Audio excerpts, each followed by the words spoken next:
Yeah. Yes. People are like, hang on, you're almost having me on. I know what you want to say is the bad thing, and you haven't put any effort into thinking about what I've done well.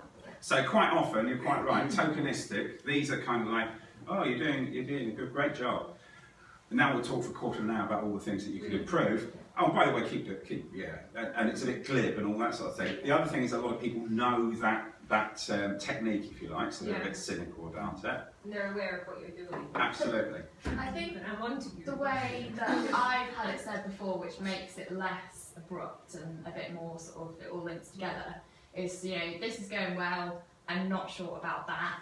I completely appreciate why you're doing that. It's because you are a perfectionist and you want it done in the right way. Yeah. But even so, you need to. Yeah. So then it kind of links to the bad bit, and it's not quite as. It's definitely all in the delivery, isn't it? Yeah. Okay. So I don't believe in catch-all statements, and I wouldn't say that the feedback sandwich should never be used or is always wrong or anything like that. But I would say that it's a very well-known technique. And you have to deliver it really well in order not to get it wrong. We talked yesterday a little bit about optimists and pessimists, didn't we? What's a pessimist going to take from their sandwich? Just yeah, so they kind of might tend to minimise this, yeah? What's an optimist going to take from the sandwich? Impression. Yeah, and they kind of go, oh, I'm brilliant, and this kind of goes into a bit of a blur and forgotten about and all that sort of thing. So, the theory for it, I think, is absolutely right, which is saying, well, we don't want to just be telling people the negatives all the time, and we don't just want to be giving them mindless praise all the time. I think management, like I said yesterday, is a lot like parenthood. I don't want to get you've done the therapy thing, Robin. I don't want to get too sort of therapeutic here, but imagine you had a parent who just told you how wonderful you were all the time and how brilliant, what a lovely little prince or princess you are, and what are you going to end up like? A narcissist, possibly, yeah? Spoiled, maybe. We talked yesterday, didn't we, about the pop idol kind of factor, How much feedback from their parents of some of those people who go on Pop Idol, it's not Pop Idol anymore, is it? X Factor, get given, Yeah, lower self-awareness. Yeah, so you're not really very self-aware.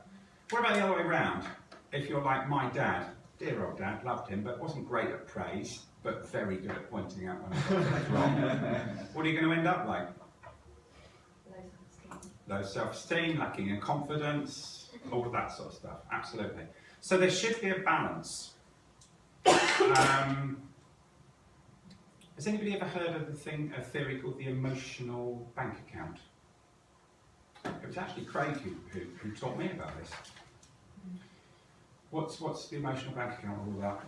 So my understanding of it is that basically in your relationship with someone, you have like a balance, goodwill with them. Yes. And you can like contribute to that deposit in their emotional bank account. Absolutely. Or you can take away from that.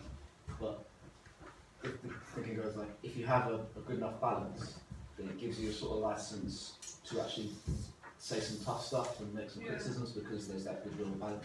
Yeah. Who's in the relationship here? Can I be nosy? Who's got a partner? Is it just you and me, Kath? Those sad singletons. Is that it? Not sad. Ah. Good answer. Good answer. I am.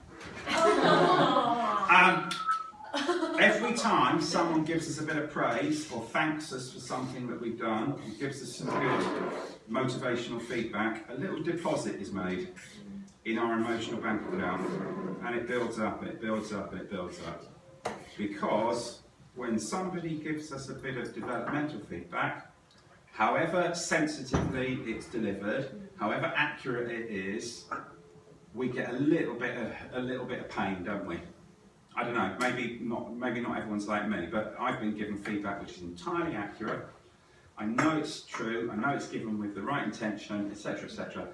But that little child inside me still kind of goes, And so the theory of the emotional bank account is that the more deposits we have, the more permission we've got.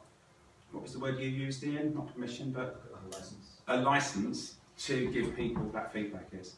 And of course, if we've got someone who never gives us anything but developmental feedback, we just end up in a huge deficit.